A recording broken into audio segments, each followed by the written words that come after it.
Saya langsung ke sebelah kanan saya, Pak Prof. Gayus Lumbun, Hakim Agung 2011-2018.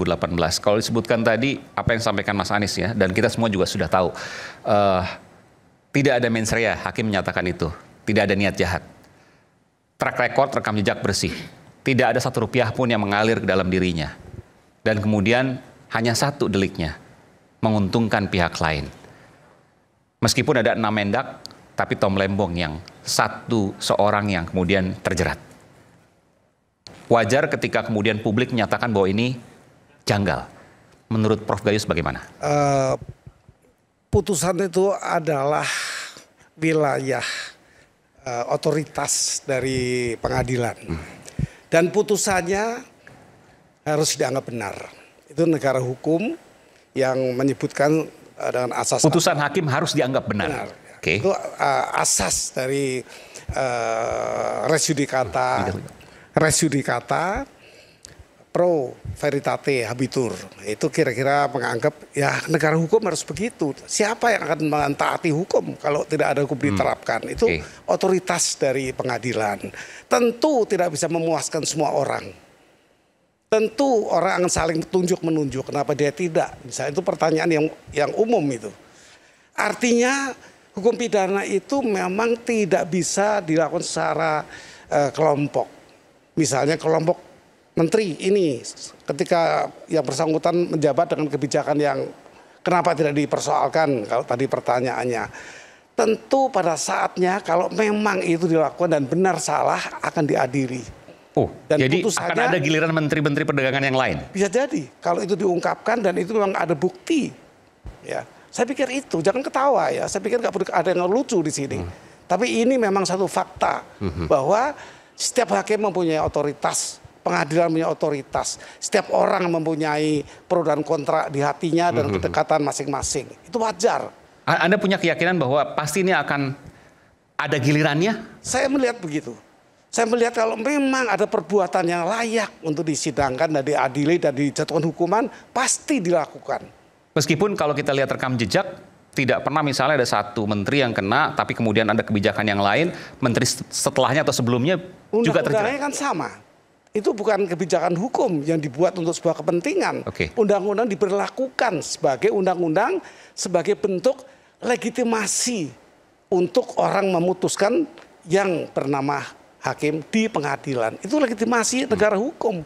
Nah, lalu kok tidak ada legitimasi untuk suatu tindakan, apa yang mau diambil di negara hukum? Kalau bukan pengadilan. Tentu masing-masing orang berbeda-beda. Keinginannya, kedekatannya itu berbeda-beda. Jadi menurut Prof. Gayus, proses yang dijalankan selama ini oleh kejaksaan, bahkan oleh peradilan di pengadilan, semuanya wajar?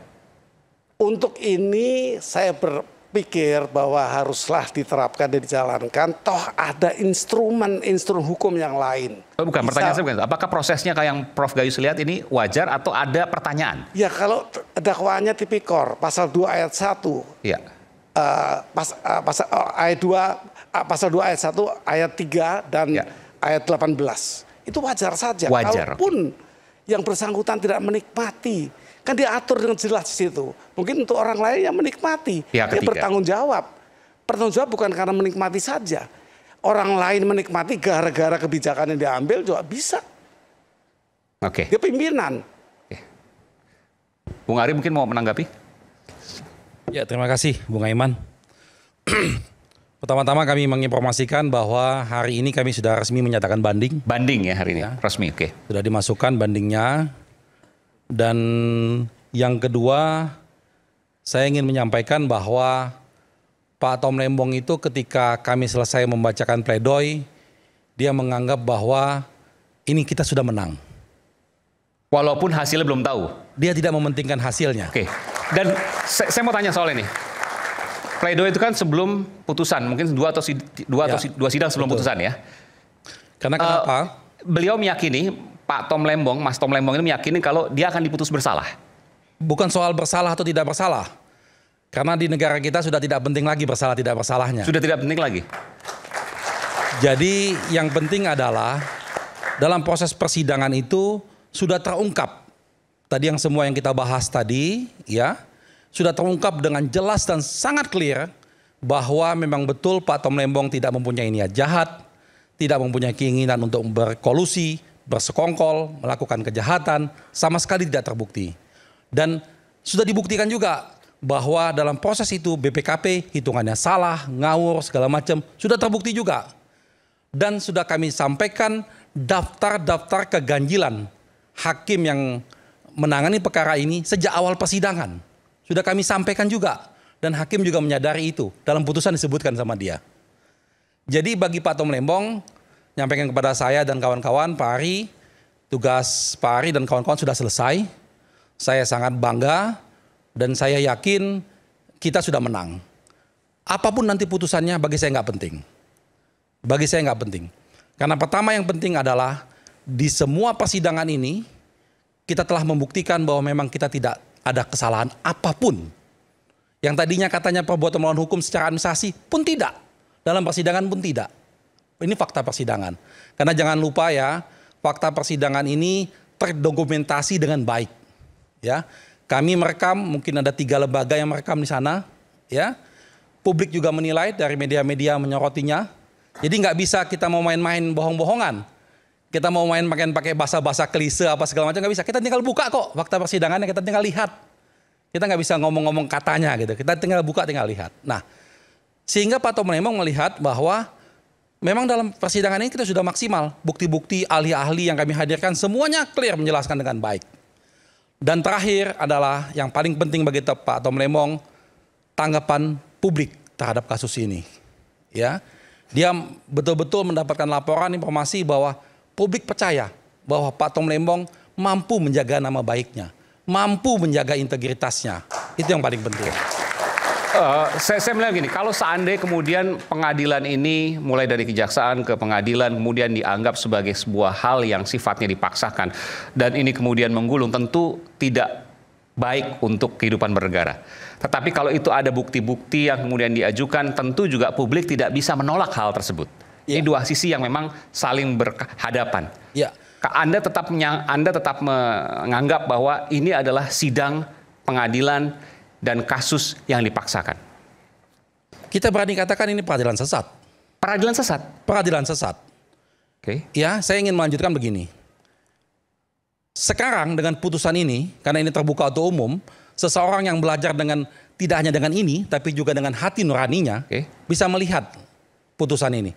Kita bisa buktikan para tokoh-tokoh, aktivis-aktivis anti korupsi yang sangat benci dengan korupsi ini, yang mencaci maki siapapun yang korupsi, dalam kasus Tom Lembong semuanya membela Tom Lembong. Semua membela Tom Lembong. Tunjukkan satu yang tidak, yang anti korupsi ya, tokoh-tokoh aktivis anti korupsi. Mereka jelas-jelas membela Tom Lembong. Saya tanya langsung ke Bung Yudi. Bung Yudi, Anda aktivis anti korupsi, Anda membela Tom Lembong? Tentu saya harus objektif ya terkait dengan. Nggak, Anda membela Tom Lembong atau? Kalah, saya harus kesetiaan saya pada hukum gitu kan. Oke. Nanti kan giliran saya ini, oke nih. Boleh. Saya mau tanya, apakah kemudian Anda menganggap bahwa kasus ini janggal? Ya, memang sangat menarik ya dalam kasus ini. Pertanyaan sederhana, janggal atau tidak? Ya, bagi saya ada hal yang menurut saya ketika yang kita tersangkakan, kita dakwakan adalah seorang menteri, ya, maka kita jangan hanya bermain dalam substansi delik formilnya. Ya, ketika saya kemarin ya mendengarkan putusan tersebut ya, terus tadi juga ada yang mengirim dan membaca, itu secara lega formal ya hakim benar-benar formalitis banget ya, unsur setiap orang, memperkaya orang lain dan lain sebagainya. Padahal kita tahu dalam pasal 2 ayat 1 dan pasal 3 mengenai kerugian keuangan negara ya, itu yang paling penting itu adalah bagaimana ada ya perbuatan. Ya, bukan hanya ada aliran dana. Dalam beberapa kasus yang saya tangani, memang ada para tersangka, para terdakwa yang tidak menikmati aliran dana. Tetapi jangan melupakan juga adanya perbuatan-perbuatan di awal tadi. Saya katakan bahwa misalnya, apakah ada hubungan Tom Lembong dengan gula tadi, para pengusaha pengimpor gula, itu yang pertama. Kemudian yang jawabannya kedua. Tidak. Ya, kalau di persidangan tidak ya. Okay. Kemudian yang kedua, apakah ada ya yang kita tahu pemufakatan jahat ya Ini yang sangat penting loh. Bahkan saya melihat kasus Chromebook lebih jelas ya kan terkait dengan adanya mens rea-nya dibandingkan dengan ini. Mens rea apa kalau laptop itu? Kalau laptop kan jelas mulai dari awal ada buat grup WA ya kan, ada Zoom ya kan, ada pertemuan dengan pihak Google dan sebagainya. Itu lebih mudah untuk itu mudah sekali, jelas sekali gitu. Menterinya bisa kena? Nah, harusnya gitu kan, tapi baru 4 lah. Tapi kan bukan saat ini kan kita bahas ya. Oke, kemudian saya lanjut bahwa ya hakim kan sudah memutuskan. Ya mau tidak mau, suka tidak suka, itulah fakta yang harus kita terima. Namun ya tadi kan dari pihak Pak Tom Lembong kan akan banding. Nah ini yang kemarin Mas, yang seperti saya sampaikan kemarin ketika saya belum mau hadir kemari, saya melihat ya ada satu hal yang menarik dari putusan hakim, seolah-olah hakim itu ingin ada win-win solution dan kasus Tom Lembong itu cepat selesai di tingkat pertama. Dari kita lihat ya bahwa hakimnya itu kan memutus ya itu adalah 4,5 tahun. Sementara tuntutan teman-teman JPU itu 7 tahun. Artinya dengan 4,5 hakim sudah menghitung kalau Pak Tom menyerah ya jadi ingkrah, ya maka jasanya wajib banding. Itu yang pertama. Ya, kemudian yang kedua, ya dengan adanya 4,5 tahun, ya kan, maka Pak Tom baru bisa bebas dengan potong masa tahanan baru 2029. Ya kan, ini kan menarik juga, gitu kan? Kenapa 2029 gitu? Kemudian yang ketiga, yang terakhir. 4,5 tahun 2029 kan 2/3 udah bisa keluar. Ya, 3 tahun. Belum remisi. Tetapi kan untuk memilih dan dipilih kan setelah 4,5 tahun, jadi tambah 5 tahun gitu kan. Itu udah saya hitung Mas. Oke, jadi 2029. Iya. Ya, artinya apa? Politik maksudnya? Ya enggak, ini bukan politik ya. Tapi kan kita matematika hukum itu harus kita lihat gitu ya. Termasuk ya saya lihat bahwa ada hal yang sangat penting dari pasal 2 ayat 1 dan pasal 3 ini terkait dengan kerugian keuangan negara. Itulah mahkota untuk mempertahankan seorang penyidik itu kan dan seorang bekerja dalam pasal 2 pasal 3 butuh yang namanya auditor. Auditor tuh bisa BPK, BPKP, bahkan bisa ngitung sendiri gitu. Nah, ini yang menarik bahwa putusan hakim ya, itu hakimnya itu dari 500 miliar ya kemudian menjadi hampir 200 miliar gitu kan. Itu kan turunnya sangat drastis gitu kan. Ini menurut saya memang harus dikritisi ya. Kita harus bicara mengenai faktanya. Nah, apakah kemudian hakim-hakim ini, saya lihat 3 hakim ini, saya pikir benar-benar hakim yang konservatif gitu ya. Bahwa delik-delik formil yang mereka nyatakan sebagai bersalah, ya kan, atau Tom Lembong di tingkat 1 ini tetap asas praduga tidak bersalah tetap kita kedepankan. Ya itu mereka nggak ada yang dissenting opinion gitu kan. 3-tiganya menyatakan Pak Tom bersalah. Seperti itu. Nah artinya kuat putusan mereka. Putusan mereka kuat. Nah ini yang menarik. Ya, bahwa ini kan ada sebuah tanda bagi Pak Tom ya, ketika kemudian kasus ini Pak Tom banding, ini kan yang menarik. Apakah Pak Tom akan mempertaruhkan disparitas hukuman? Ingat loh, 4,5 tahun yang dijatuhkan oleh hakim, kita tahu pasal 2 ayat 1, ya itu kan 4 tahun. Artinya kalau dalam kasus korupsi, hukuman Pak Tom itu kan termasuk yang rendah. Minimal 4 tahun ya itu ya? Minimal 4 tahun. Jadi 4,5 tahun lebih. Nggak mungkin di bawah 4 tahun kalau terbukti bersalah ya? Nggak mungkin. Jadi itu Mas Aiman. Makanya kenapa saya katakan disparitas itu sampai 20 tahun. Bahkan bisa naik sampai 20 tahun? Bisa naik sampai 20 tahun. Kita tahu yang terlalu beresiko Mas kalau Anda mau mengatakan. Betul. Kalau melihat ya kondisinya bahwa ketika delik formil saja orang sudah bisa dimintai pertanggungjawaban. Kan begitu? Ya kan? Karena memang bagi saya seharusnya ketika mohon maaf harusnya ada yang istilahnya yang menonjok besar gitu ya ketika menangani kasus setingkat menteri gitu ya. Tadi saya katakan kalau memang tidak ketemu ya aliran dana ya setidaknya ada unsur-unsur lain ya yang bisa dibuktikan. Dan Anda melihat di sini tidak ada? Sampai saat ini saya belum melihatnya seperti itu. Oke, baik. Isu hangat kadang bikin berat, apalagi kalau kita tidak bisa mencerna dengan cermat. Jangan lupa secangkir kopi hangat yang nikmat untuk menemani kebersamaan dalam program Rakyat Bersuara bersama saya Aiman Wicaksono. Kami kembali setelah jeda.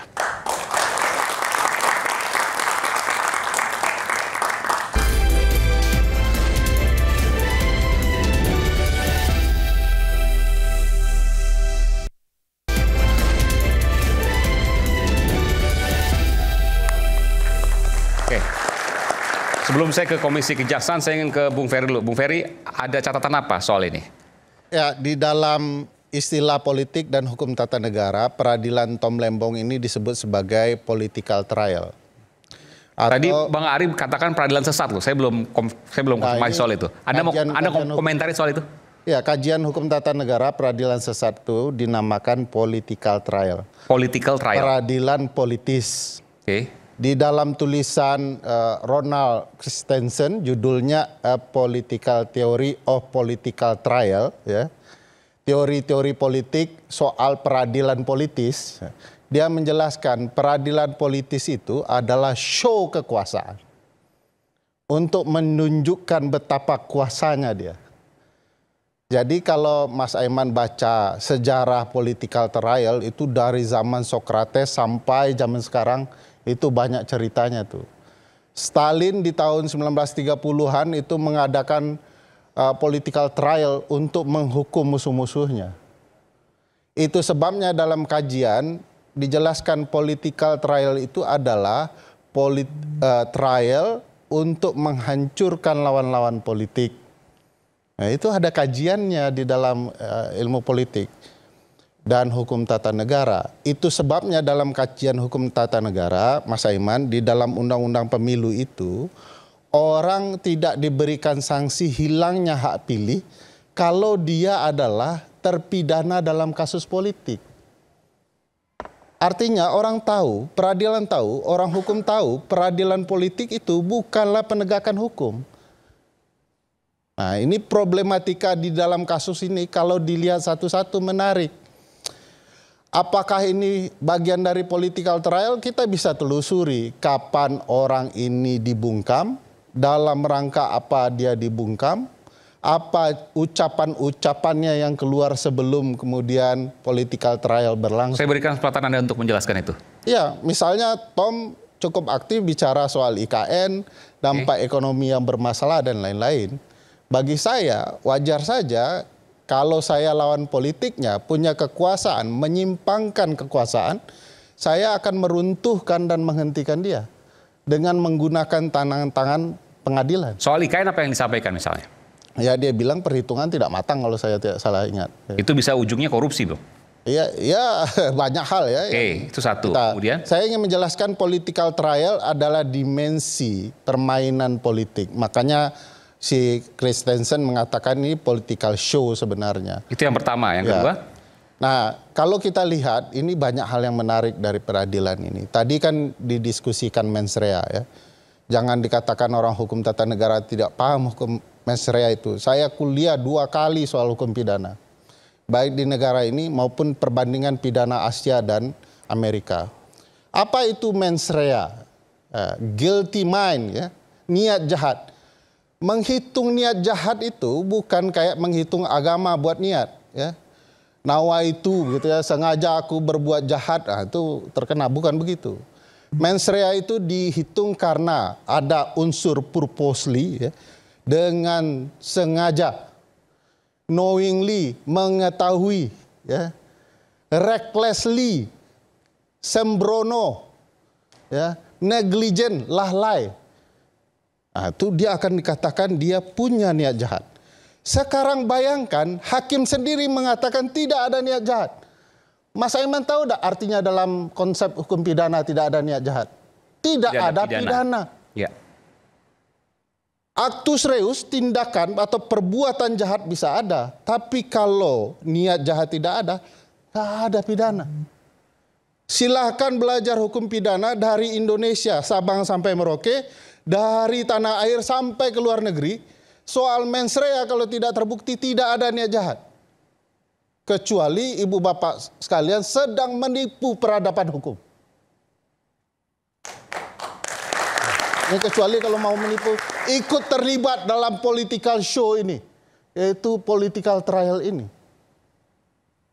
Ingat di Undang-Undang Dasar itu eksplisit bunyinya begini. Pasal 28D ayat 1 Undang-Undang Dasar.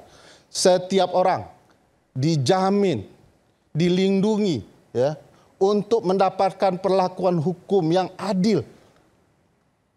Saya pikir kita sedang bercanda dengan hukum kita. kalau kemudian ini digunakan hanya sekedar untuk menghajar oposan. Saya mungkin tidak suka dengan orang politik tertentu, tetapi kalau membantai orang politik hanya untuk menjatuhkan oposisi, merusak pola demokrasi, ini dampaknya akan jauh lebih besar. Sebentar, ini menarik nih. IKN oposisi, kalau orang membaca apa yang disampaikan oleh Bung Ferry, arahnya ke Pak Jokowi. Ya, ini ada pertanyaan hebat yang ditunjukkan. Saya harus konfirmasi karena biar kemudian tidak liar pikirannya. Ada pertanyaan hebat ditunjukkan ke saya. Bagaimana Anda bisa menjelaskan Presiden hari ini menghukum, ada di kekuasaannya, ada orang yang terhukum yang merupakan musuh politik presiden sebelumnya? Jawabannya sederhana. Bisa cukup dengan menjelaskan makan malam dengan mie godok Jawa antara dua presiden. Bisa juga ketika kita menjelaskan ada presiden sekarang teriak hidup Jokowi. Bisa juga dengan menjelaskan bahwa presiden hari ini mengatakan pemerintah ini adalah pemerintahan berkelanjutan. Kelanjutan dari yang sebelumnya. Termasuk mungkin juga menghajar lawan-lawan politiknya. Artinya begini. Ya, saya nggak mau nanya kan. Saya langsung berikan ke Bung Semar ya. Silakan. Iya, saya rasa kita itu sesekali bisa juga husnuzon ya, jangan selalu seuzon. Bahwa memang dalam persoalan Tom Lembong itu tadi disampaikan oleh Ferry bahwa ada soal IKN katanya. Politis. Kalau IKN banyak yang bicara, Iman, nggak cuma Tom Lembong dan nggak terlalu penting juga kan? Karena banyak sekali tokoh-tokoh bicara soal IKN. Jadi kalau misalnya itu yang dimaksudkan, itu terlalu kecil sekali. Tapi kalau bicara soal persoalan Tom Lembong, bahwa ada soal politisasi soal hukum tadi yang disampaikan, saya rasa memang gegap gempitanya lebih ke soal politisnya. Bahwa panggung dibuat lebih ke bagaimana orang bertarung soal opini publik. Kalau di Tom Lembong itu bicara soal bahwa ini bagian dari kelompok Anies Baswedan. Di sebelah yang satu bicara soal Hasto, bagian dari kelompoknya Ganjar Pranowo misalnya. Nah ini kan juga pasti ada kaitannya soal politis. Nah bicara soal apa yang disampaikan Pak Jokowi makan mie godok bareng sama Pak Prabowo, saya rasa baik-baik aja. Sebagai anak bangsa kan harusnya kita senang, kita bangga bahwa pemimpin-pemimpin nasional kita itu ternyata akur, ternyata baik-baik saja, ternyata bisa satu meja untuk saling silaturahmi, bicara, dan gak ada yang soal-soal itu. Jadi jangan juga kita selalu melihat sesuatunya itu lebih ke soal positioning politik. Dan nggak mungkin juga membicarakan pada saat itu membicarakan Tom Lembong karena mengatakan itu kan terlalu kecil. Ntar keselak mie godoknya kan gitu loh. Jadi nggak juga soal bicara soal Tom Lembong dan lain sebagainya. Dan kita harus menghargai hukum. Bahwa memang ada soal yang tadi disampaikan oleh Prof. Gayus, bahwa pasti ada kekecewaan dari beberapa pihak yang merasa punya kedekatan, memang dia merasa punya kepentingan lainnya, silakan ada proses tahapan-tahapan hukum yang bisa dilalui. Misalnya tadi sudah disampaikan pada hari ini sudah diajukan banding.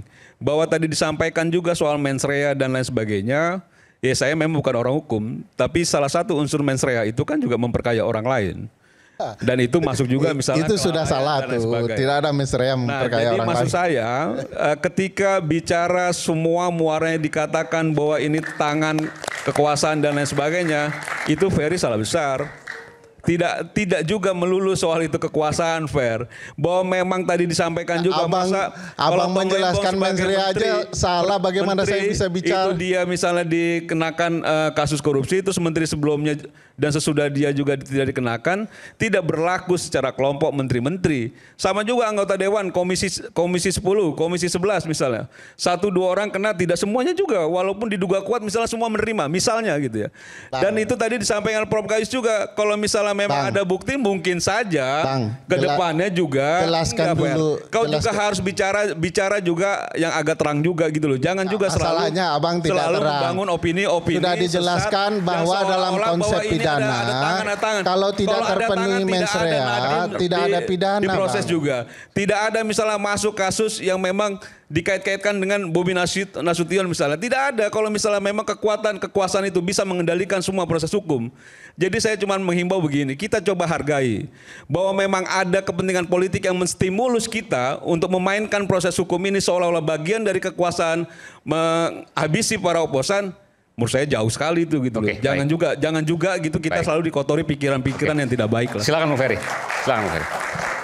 Ya, pertama beliau ini tidak mengerti konsep hukum tapi bicara hukum.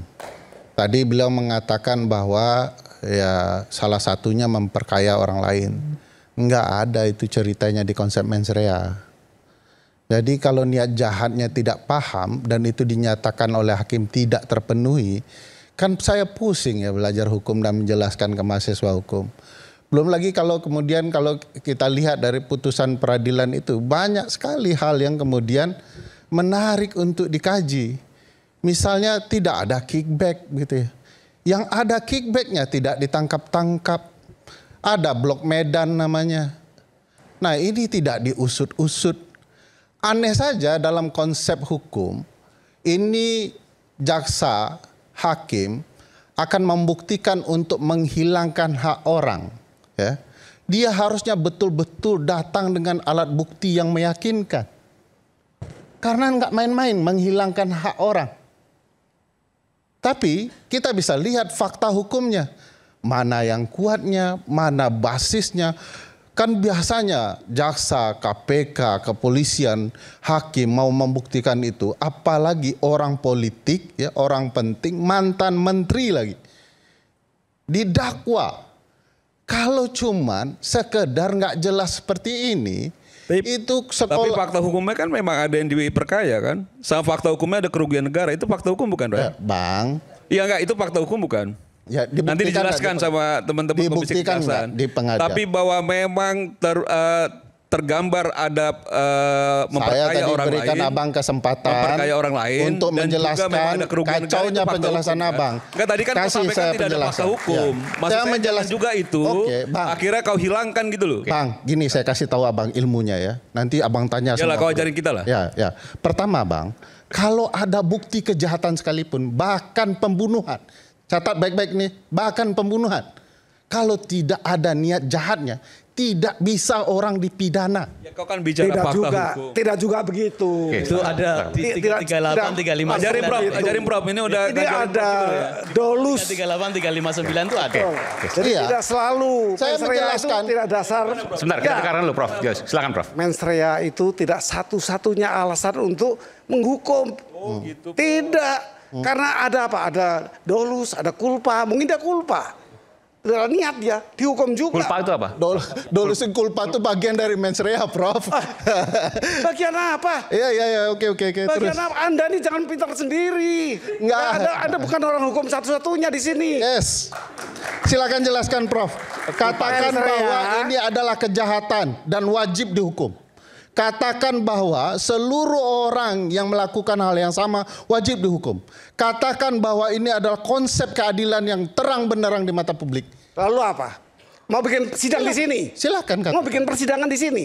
Di sana tempatnya. Pak, Jadi kita tidak meminta membuat persidangan. Kita sedang ya, mengulas Anda merupakan peradilan. Anda sepertinya menjadikan persidangan di sini salah. Nggak ada. Anda Saya terlalu menjelaskan pendapat hukum saya Ya, terhadap tapi peradilan. prejudice. Di dalam Anda prejudice. nggak apa-apa, Pak.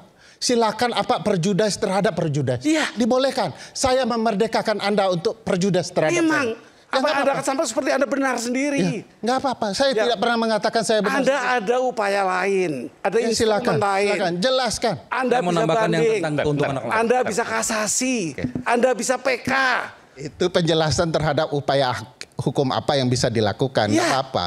Jangan Tapi sini. saya menjelaskan Anda perspektif menyimpang saya bahwa di dalam dunia politik dan hukum tata negara ada peradilan politik Ya namanya. itu wilayah Anda. Yes. Ini kita sedang bicara mengenai hukuman. Soal tadi Prof, soal kalau tidak ada mens rea, maka tidak ada pidana. Anda bisa jelaskan? Mana bisa kalau ada yang lain bisa. Dia tidak mens rea merencanakan, tapi kebetulan dia kulpa. Kulpa itu apa? Tidak hati-hati Tidak hati-hati, oke. menimbulkan korban. Apa nggak dihukum?